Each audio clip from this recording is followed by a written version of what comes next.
Hey everyone, Eggman here with another video, and I know a lot of you guys are headed to the Houston Regionals this weekend. I unfortunately will not be able to go, but if I was to go, this is definitely one of the decks I would consider bringing for the event itself. It's a build that I've been working on the last couple weeks, and honestly I've been really happy with it. It's a kind of like Zon Warren's like scrap heap version of Yasuo. There's a lot of flexibility. It's also kind of sneaky, getting a lot of points, and again, I've been really happy with it. So before we get started though, if you guys are new to the channel, please make sure to hit that like and subscribe. We make a lot of content for the Riftbound card game, and I don't want you guys to miss it. Also, if you guys want to check out the deck list, you can find it on my website, Eggman Events, in the team deck list section, and we do also have a lot of other decks there as well. And then if you guys also want to check out some more gameplay, we're going to have a full match at the end of this that will be commentated over if you guys want to see the deck in action. But you can also see some live streams that I did in the past week too. So we did a lot of testing with a lot of decks, including this Yasuo. I've been really kind of focusing on the Chaos color. I've been really enjoying what it gets to do, and it's been a lot of fun. So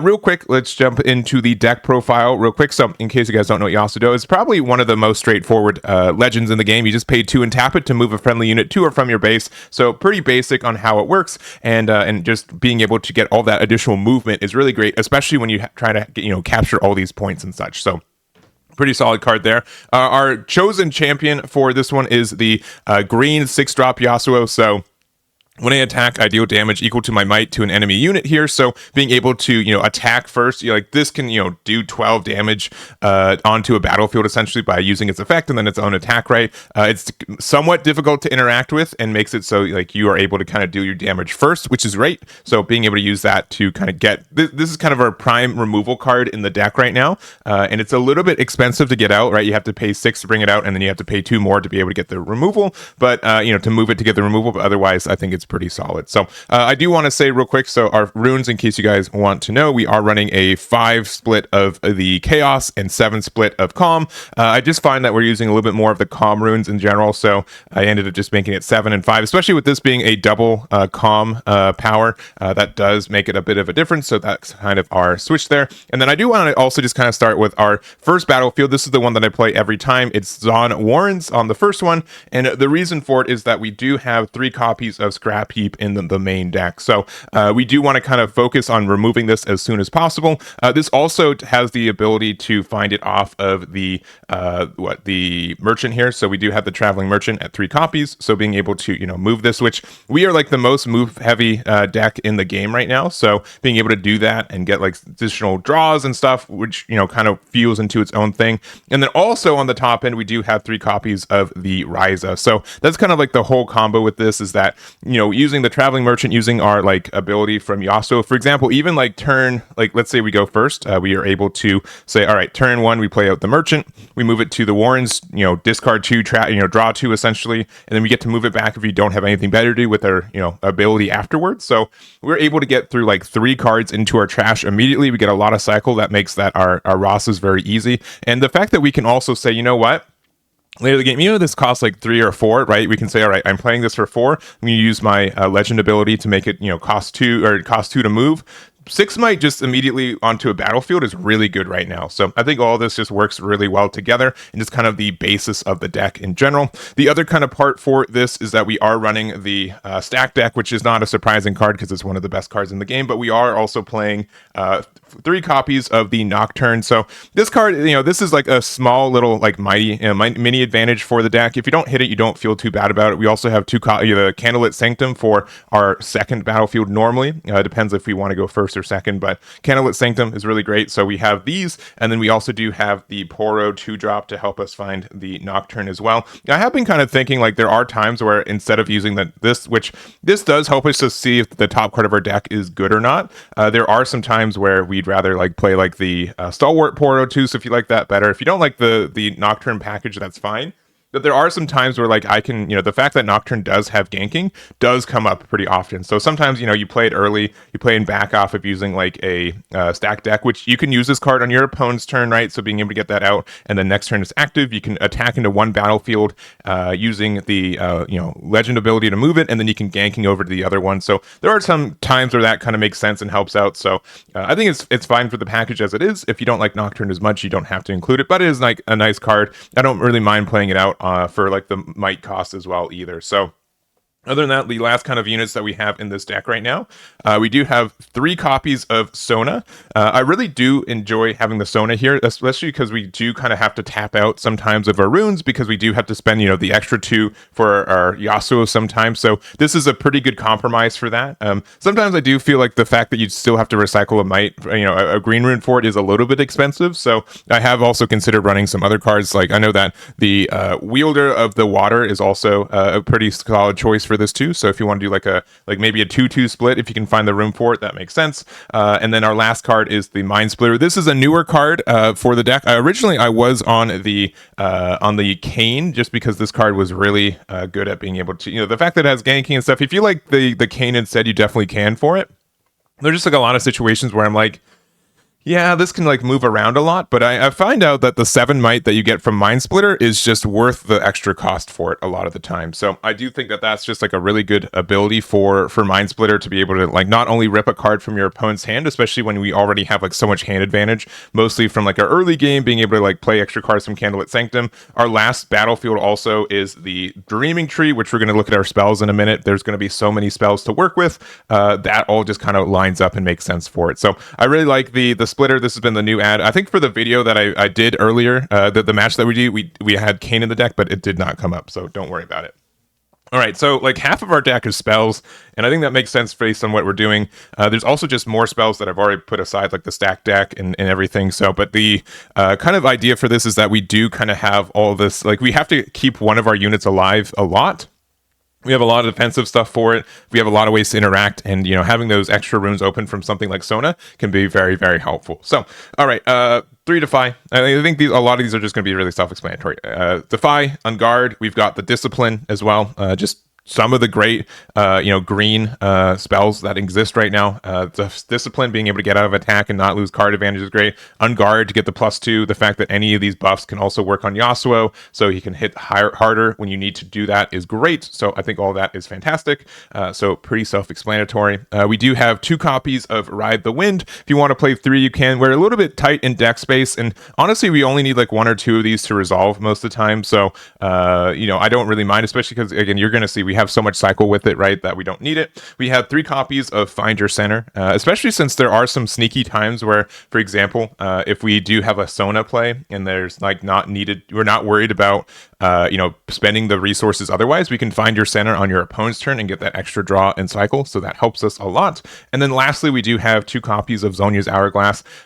This is kind of important. There are just a lot of times where, since we don't have a lot of units on the board, we can just pretty easily, play out Raza and then be like, well, this is the only unit, and then we'll put Zhonya's Hourglass, and if it dies, it stays alive, kind of thing. So I think that's something that's really important for this kind of combo as well. And then there are some like weird times where like with Zhonya's specifically, so I have like a Yasuo, I'll attack into a spot, it will trade with its ability, and then we can Zhonya's Hourglass, and then we can use our legend ability to move it to the other one, kind of thing. So I think that's something that's really important for this deck. 2's been the good number for us, but spoilers, we do have the 3rd in the side deck if you guys feel like you need it for a specific matchup. But all in all, this has been really great. The Raz has been one of my favorite cards to play, and it helps out a lot. Also, don't be afraid, like we can just play the 2 for Zhonya's. We don't have to hide with this card. There will be some kind of late game turns when we just have more runes than we know what to do with, and we'd rather just spend the 2 on this than spend the recycle cost for hiding it somewhere. So I think all of that's pretty solid.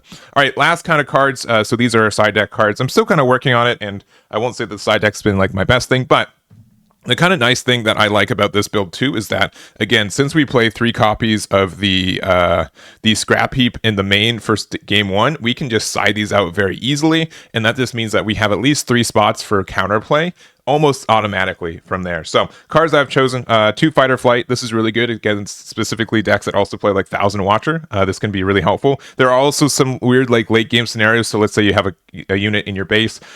You move it to one base, like you go for it, you Fight or Flight it back, then use your leader ability to go to the other side. So there are some times that makes it a big difference. We also have 1 extra copy of Ride the Wind as well. So this is just like if you have nothing better to put in, you can just put Ride the Wind and not feel very upset with it. We do have 2 copies of Wind Wall. There are a lot of decks that do kind of play some of these more impactful spells. So just having Wind Wall to just say no to it is fantastic, especially since we do play the Sona in this. It does cost 2 recycle for it, so it's a little expensive. but we do enjoy that. Also, if you want to play, I had it next to me. I don't think I have it next to me anymore. But the super green one, you can. The Mystic Reversal, you can do that too. I think Windwall is just as good, so we're going to use that. We do also have 2 copies of the Fading Memories. This card's kind of grown on me in the last little bit. I do think that it's great for just getting rid of like some bigger units, specifically like against Set. As someone who plays a lot of Set, the fact that this works against their leader ability or their legend ability helps out a lot. And then as mentioned, a 3rd copy of Zhonya's just in case like we do need it. And again, like we need to side stuff out anyway, so like a 3rd copy of Zhonya's isn't like the worst copy. So those are those some quick cards we've considered before we jump into the game itself. So we kind of mentioned it. Kane was in the deck for a long time, but I've been playing Mind Splitter and I've been enjoying that card a little bit more. We also do have Wielder of the Water, being able to use this to get the +2 and stuff. The fact that it is just a generic Might 2 is a little bit tough because it does get removed a little bit easily, but the fact that you're able to get that 4.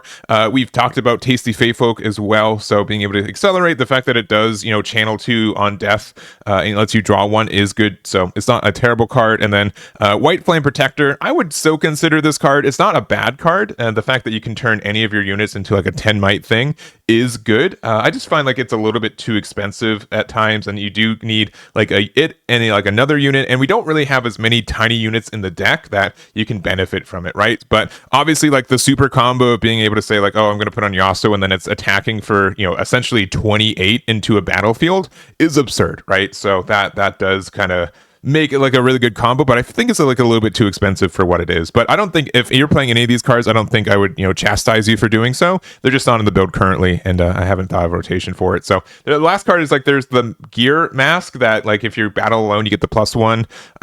That card's also not bad. I felt like that was like a little bit clunky, and like people will run removal for it, so I'm a little bit less inspired to play it, but that is also another choice for it there. So anyways, that is the deck itself, and enjoy the example game.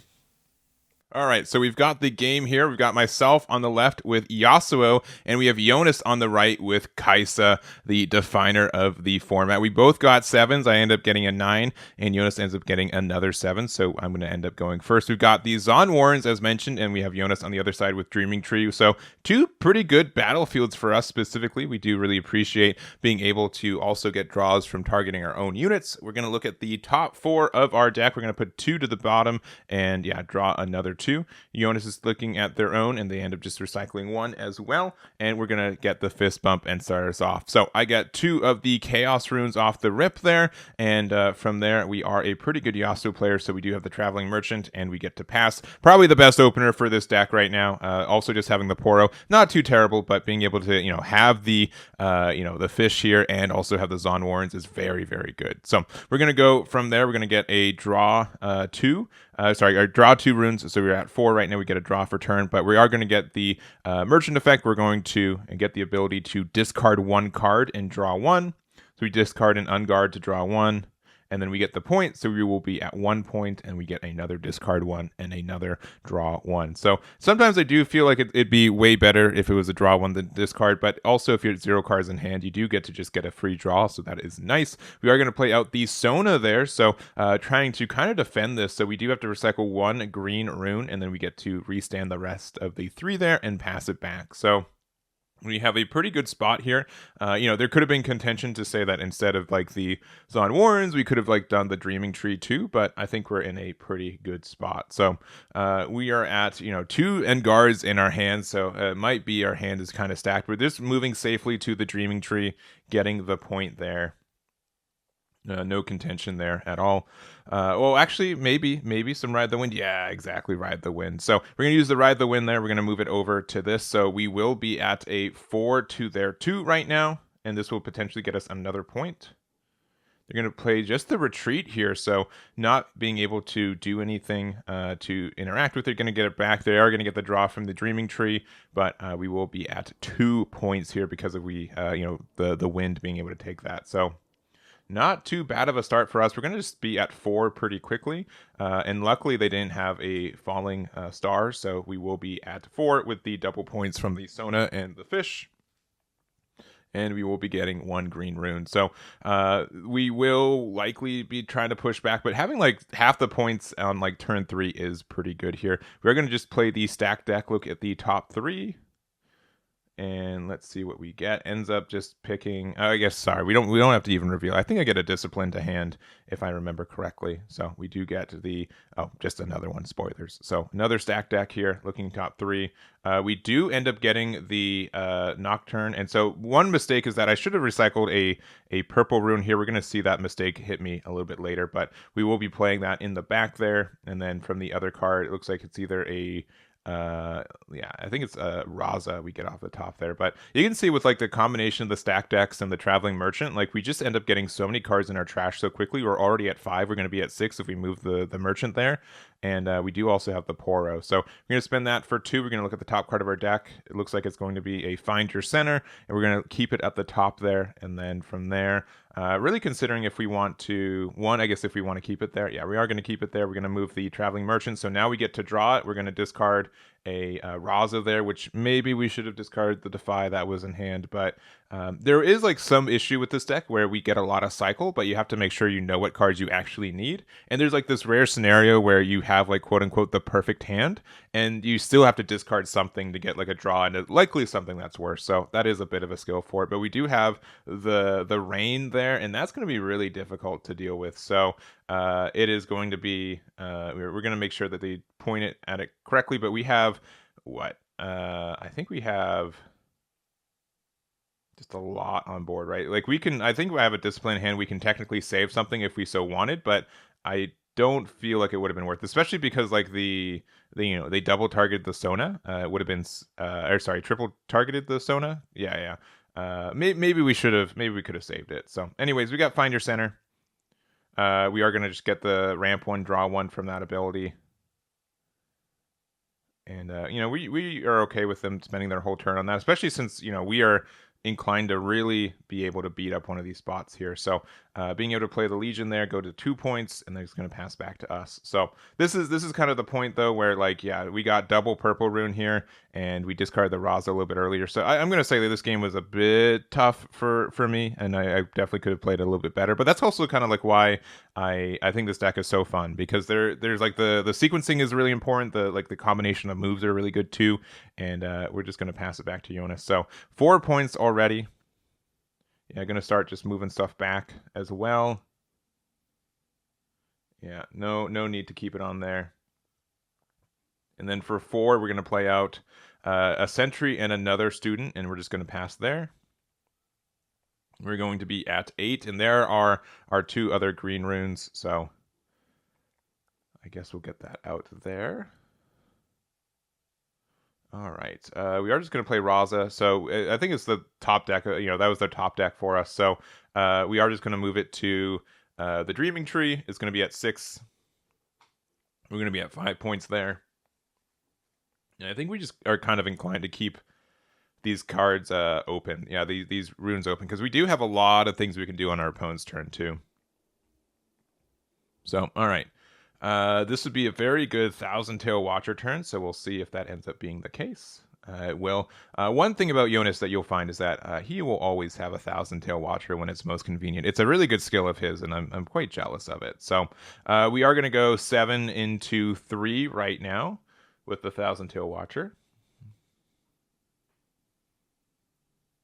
We are going to play Ride the Wind to move it over there. I do need to recycle 1, so I might not have done that. Let me see. No, I did not. I did forget the recycle cost, so I do apologize about that. So we should be at 1 less purple rune there. We are going to use the effect there to discard 1, draw 1, to get rid of a Defy, and we have 4 open.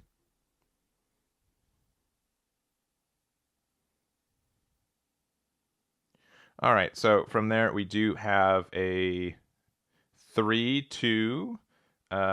This is 5, so we're going to discipline to draw 1. So we're tied right here.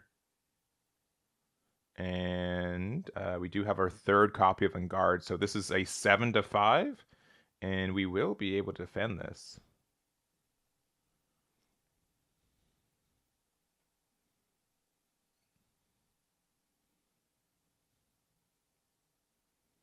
Yeah, and there it goes.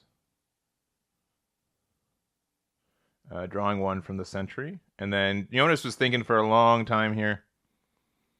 on the play, and looks like they've decided to just really bulk up on the Thousand Tail Watcher, and I think that's fair. I think that's a fair play. So moving back to us, we'll likely go to 7. Looks like one more to one more. Okay, just making a lot of damage there. So again, we should be at 1 less purple rune, so I do apologize for missing that one off the Ride the Wind. We are at 7 points, and we'll see what I can do here.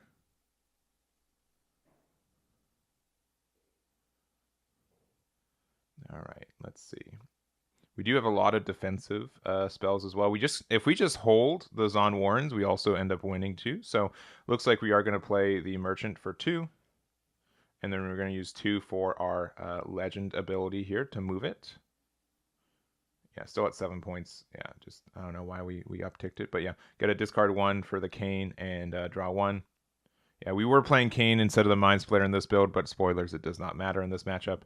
And then we are currently 8 to that point, and hopefully enough to keep it around. So Yonas ends up going to 6 with the Dreaming Tree. And we'll see what's left there up for us.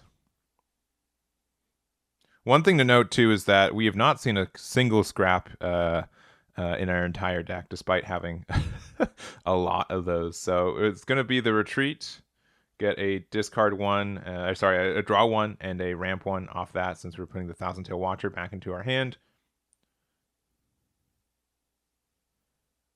And let's see the next play here. So again, we've got 5 runes open, should be 4, but we do have the 5 open. We do have the Watcher once again. We're going to go 7 to 4, I believe. Yeah, and I don't believe we get there. Yeah, I think I'm going to scoop it up pretty quickly because, yeah, we have a Find Your Center. We could play that for 1 to draw 1, ramp 1.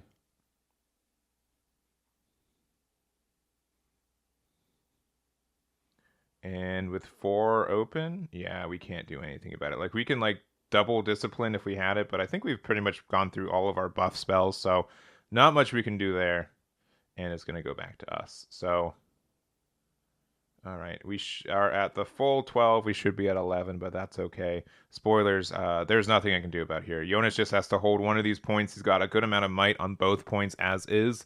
Maybe if I kept using Kayn, we had enough here, but that is not the case for this one. And yeah, we're going to go to game number 2. So Yonas is up 1-0. We're going to go to the second one. I'm going to use the Candlelit, and he's going to be playing the Targon's Peak. Honestly, us being able to keep 2 runes open on defense also is pretty helpful. So I think that one kind of benefits both of us. And obviously, both of us also like to scry the top of our deck. So I think that's fine for us.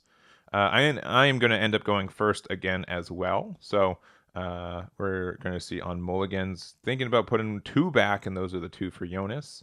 And we're going to get started for game number 2 here. So there's another fist bump. We're going to start with 2 copies of runes, so 1 of each. We're going to draw our 5th card for it. And are we a good player? We're a good player, so we do have the Traveling Merchant. So playing that out, that's just easily the best start for us as Yasuo. And being able to see it feels great. But Raven Blue on the other side, that is also just another good card. We will potentially be able to move the Merchant over and find some ways to get some runes. We are going to use the Poro first for the Vision, so we're going to look at the top. It is a Sona, which I think I'm going to keep there. Yeah. Not too bad of a card, even though we do have the Targon's Peak already. So we're going to use that for 2. We're going to look at the top 2 there. We're going to discard the Nocturne there, then look at the top 2 afterwards. So being able to draw into the Sona off of that and then kind of looking at the next 2 cards is kind of nice. I believe we keep 1 at the top, 1 at the bottom, and then we're going to use our Yasuo ability. We're going to move it back. We're also at the 1 point, and then we're going to discard an Unguard to draw 1. Which, again, we know the card that we're drawing too. So, like, that kind of just, like, knowledge of, like, what cards we're getting and we're going to be getting is also, like, one of my favorite things about this deck. You get a lot of flexibility in knowing what's... You can kind of plan for your next turns and your next draws very easily. So 1 point to 0. Yonas is currently at 5. Filing Star is continually a good card, so we're going to be finding no use of our Merchant and our Poro there, and they're going to find a additional 1 there and pass back. So they're going to get a top 2 off the Falling Star as well, or sorry, the Candlelit as well.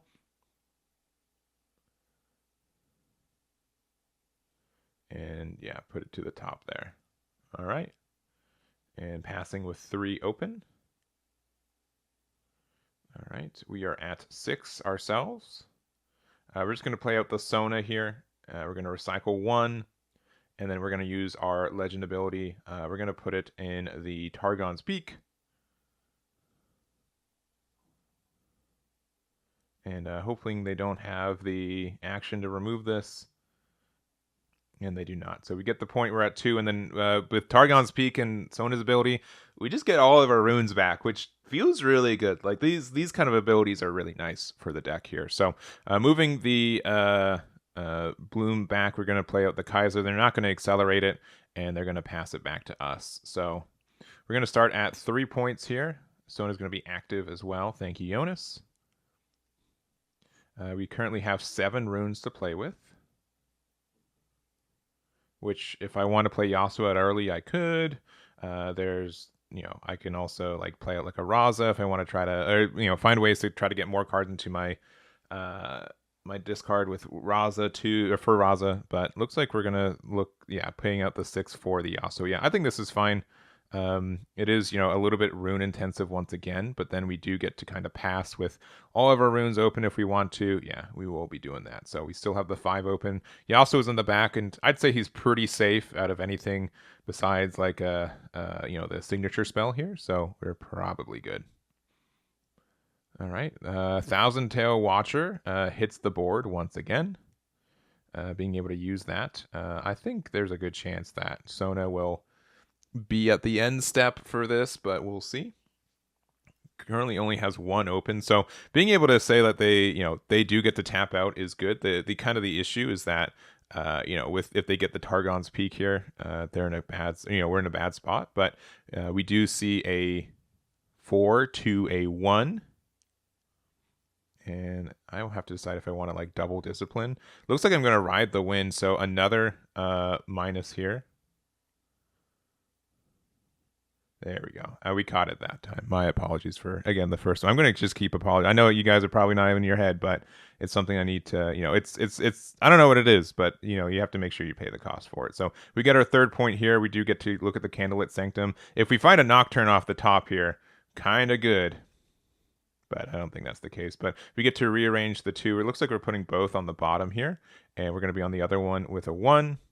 The fact that, Yonas did not accelerate, this does feel good. We are going to discipline this for 2.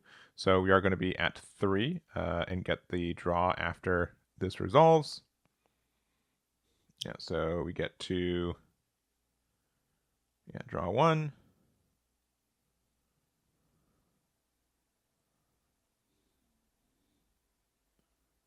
And they're going to... Yeah, Defy there. There we go. And we are just using all of our runes, though. We're being so greedy. So no Defy. You don't get the bonus with it either. And they do lose their Ravenbloom students. So not too shabby for us. Sona's been putting in a lot of work. Though we do have to recognize that we kind of like we've lost all of our runes here. So that can be something like this can recycle a lot of runes very quickly if you're not careful about it. But I think we're kind of on the aggression here. We do have the 5 points. We can pretty easily get this 6 point here. Yeah, which we will attempt to. This is going to be 6 to 4, and we're going to use the Yasuo ability to try to do the 4. They're going to just retreat it. That's fair. As long as it wasn't Smokescreen. Smokescreen was actually going to be terrifying, right? It would offer a trade, but, wouldn't be my favorite trade. So they do get it back to hand. They do get to ramp 1, and we do get to go to 6 points. And now I'm just kind of deciding, we can push this back for 2. We can even move the Sona back. We'll get 2 more active if we want to. It's kind of deciding if we care about having this up. So it looks like we're going to find our center. because we are pretty low on runes, so this extra draw 1 will be kind of nice. We're going to move back our Yasuo with our legend ability. Targon's Peak's going to be helpful for us because we do get the 2 runes back as well. And then I have to just consider, do I want the Sona up or not? And I think I should likely pass it back. Being able to have 4 runes open, though, is really tempting. But with the Thousand Tail Watcher there, I think I probably should. I don't think I do. I think I just pass. And I think I should have just kept it in the back, but that's okay. All right, so we do have, 6 runes back active. So maybe I just wanted to untap 6 runes. It just feels so powerful. Thousand Tail Watcher number 2 hits the board here, which is quite nasty.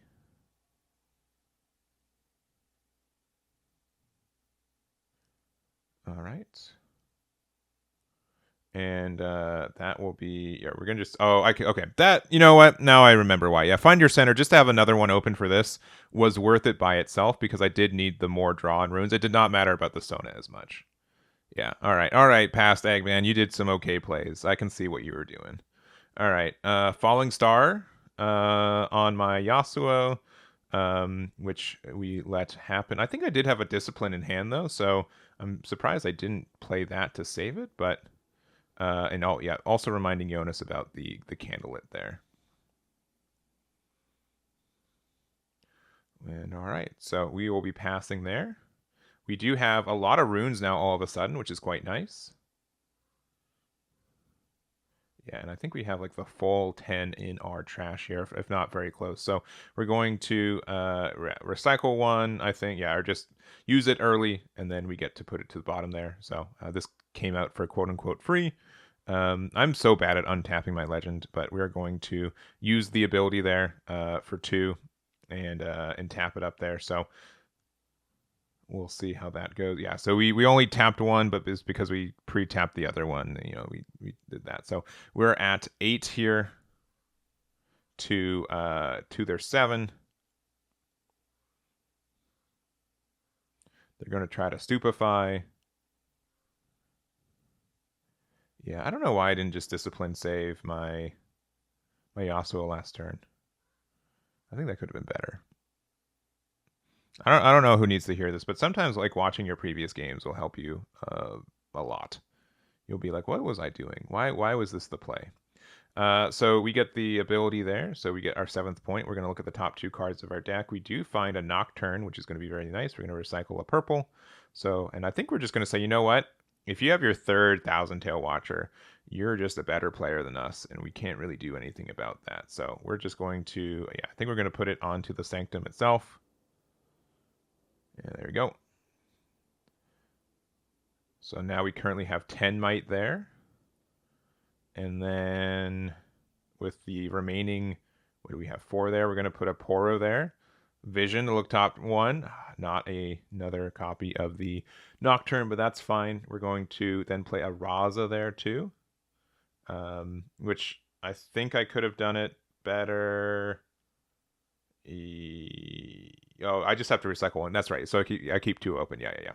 Because we do have the 10 there. So we're good. So we currently have 6 plus 6 plus 4 plus 2. So we have 18 might, I believe, on that battlefield right now. And even if they do have another Thousand Tail Watcher, they don't get rid of it. If they have their signature spell, we have too much there. So we have 6 open. So I think this should be enough for this spot. Yona's going to look at his card, see if there's anything he feels like he can do. But I think we've got a little bit too much might for this single battlefield. Yeah, I see it in the corner. Draws 3 copies of Thousand Tail Watcher. Can't be me, especially because I only own 2 copies of the card. But yeah, just saying, you know what? Can't quite get there. And we're going to go to that 3rd game. So we're going to see. I'm going to end up going, second this game. We're going to have Jonas go first. We have the Dreaming Tree back at it again, and we do have Grove of the God Willow. So I'd say we're like moderately good at holding spots at times if we need to with Sona. So that can offer some good draws for us. Jonas looking at the 4 in their hand as well, see if there's anything they want to change out of it. We're just going to put 1 back and draw 1. Nocturne. So, I mean, not that we immediately were going to find a way to find it, but there it is. For 2, Yonas is going to play out the Sentry and pass it to us. We're going to go to R3. And what are we thinking of? We're just going to stack our deck, look at the top 3 here, and we do see a Nocturne. We're going to play it out immediately. And now we're kind of in a weird position. So we get to add, looks like Ride the Wind to our hand. If I was so inclined, I can use my Legend ability to push it to the Grove, and then if they don't have a way to interact with this, we're in a pretty good spot. So we're gonna hedge our bets. We're gonna say 4 might is too much for you here, and if this is able to continually keep here, this is gonna get us a draw. This is gonna get us a 2 points. We can gank to the other side. It's a little bit of a greedy play, but I think it's a play that is kind of warranted. But moving up there, they do have the cleave, so we are currently 4-4. And then from there, they have 3 left open. We'll see if Yonas decides to do anything more. And they are going to play the smoke screen, so just nasty business. So spending a lot of resources to do so. Definitely greedy on my side to do so, but I felt kind of warranted for it, right? Like if we didn't find, if they didn't find anything, we could have been in a really good spot. So instead, we're just going to play our Sona out for 4, and we're going to pass from there. And we'll see how that goes. It's still, currently not in a battlefield, so we don't get the runes back. And Yonas gets the extra draw from the Grove. And man, when that starts happening, like you can find that like just continually to uptick. But just playing out the Kaisa for 4 and then the Legion for 2, and then passing back to us, we'll be at 5. We're going to draw 1. All right, and with 5, so I definitely want to put Sona on a battlefield. I think Dreaming Tree might be the one I'd rather do, just because I can feel a little bit more confident about getting the card draw and the defense for it. We're gonna play out the Poro for 2. We're gonna see a Discipline on the top of our deck. So, and I could have like moved the Poro to the Dreaming Tree, and then we could have gone like an extra point, and then we still would have gone all 4 of it back. So that might have been like the slightly better play, but. We ended up just deciding that we're going to get hurt by Thousand Tail Watcher, which is going to be painful. I'm telling you, like Yonas just always sees this card. It is quite the quirk to have. So it's going to be 4-1 right now, and I'm thinking about doing a double Discipline. I think, or Discipline on guard, especially since we have the Dreaming Tree. It's so tempting to do so. So yeah, we're going to Discipline. Go to 3 to the 4, get the draw immediately from just the ability. And the fact that we knew that there was another Discipline off the top from the Poro did really help us kind of make this decision, right? So we're currently 5-4. They're going to try to Hextech Ray us, and we are going to defy it right back. We do have to get a green. I think it's, there it is. There we go, Eggman. All right. So we do get that point. We get to keep it, which is nice. We're currently at 5 might here. So if they want to trade their board for it, they can, and they do agree. And I think that's fine. They still get the card draw and such, right?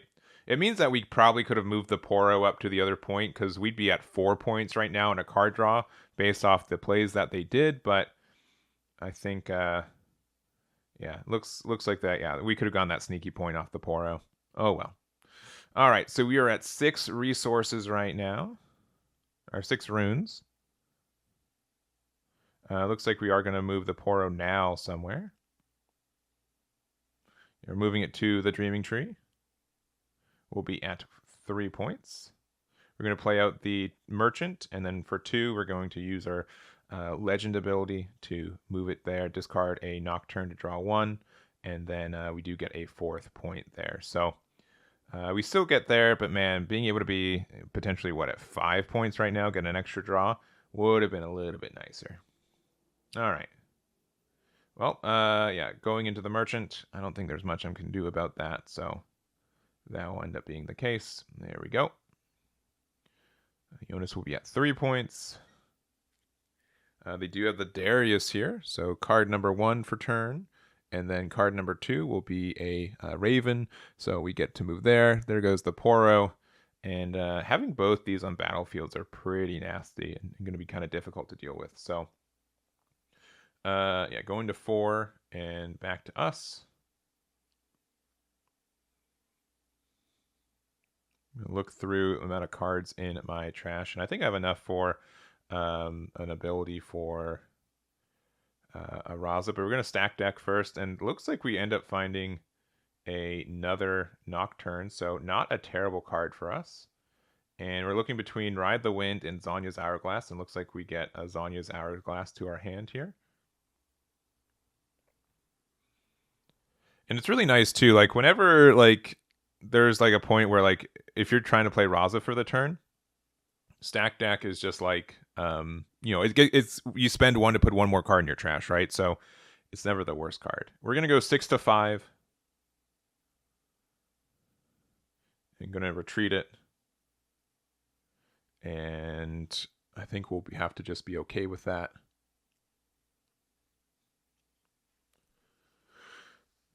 Yeah, I think I'm thinking about defying it, but I just let it happen.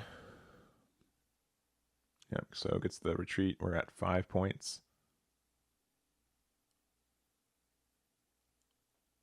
And then Nocturne is at my base, if that's not obvious. We're going to hide a card at the Grove, and then we're going to pass from there. And if we had, you know, spoilers, this is Hourglass because it's the only hidden card in the deck. But we could have played it out for 2 here as well. I was kind of worried more that they could like snipe the Nocturne and we'd have to save that. And they are going to play out the Rain, and we do actually have the Wind Wall here, so it will be, you know, obviously an extra resource, but we will just hard negate that. So pretty good for us. Means that it's going to be somewhat likely that we defend this. There's going to be a small mistake from Yonas here as well, and just Legion would end up having to cost 4 because we did negate the ability. I think it was just a simple mistake for it, so not a big deal. But we will be at 6 points. We will be able to get an extra draw off the Dreaming Tree, and we're in a kind of good spot here. So deciding what we want to do with all of these resources that we have. The other thing is that we kind of have like this weird thing where we want to play the Zhonyas, but you know, we have to make sure it's what we need it to be. But we're going to yeah, let's see, because yeah, we're gonna move this up to 7 with the Dreaming Tree. All right, there it is. Yeah, and the 2 extra runes that Yonas has open, well, spoilers, it's not going to matter, but it is a mistake. If you do end up, you know, negating something, it doesn't count as playing a card, so you don't get the additional ability from the Legion ability. So we're going to play out the Sona for 4, and we're going to be like, you know what? We're just going to be very tanky and hope that they don't have another Thousand Tail Watcher. I think that's legitimately what I say. Like, please don't have another one. And spoilers, I think they're going to have another one. Yeah, there it is. It's got to stop playing those cards, man. They're so good. They're so good. All right, we're going to attack into the Nocturne there. I'm thinking about riding the wind. Yeah, I guess I'm going to ride the wind of the Raza over here. So currently this is 3-4 to 2. We get to restand it. All right, Stupefy. So it's going to be, I believe, 3 to 3 now.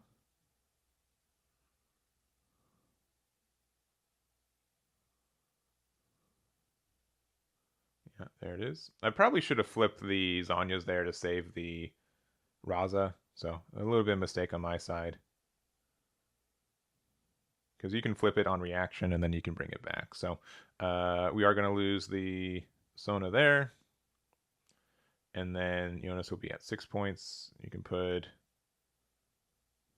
Yeah, I definitely should have saved the Raza. That would have been slightly better. Oh well. All right, they're going to be at 7 points. They're going to put 2 on the Dreaming Tree, and I think that's going to be all she wrote. So I mean, we can attack over the Legion there, right? But like 14 at a single spot is pretty tough. The only thing I could think of is like maybe if we had like Yasuo ride the wind, but we're going to unguard here. We're going to stack our deck.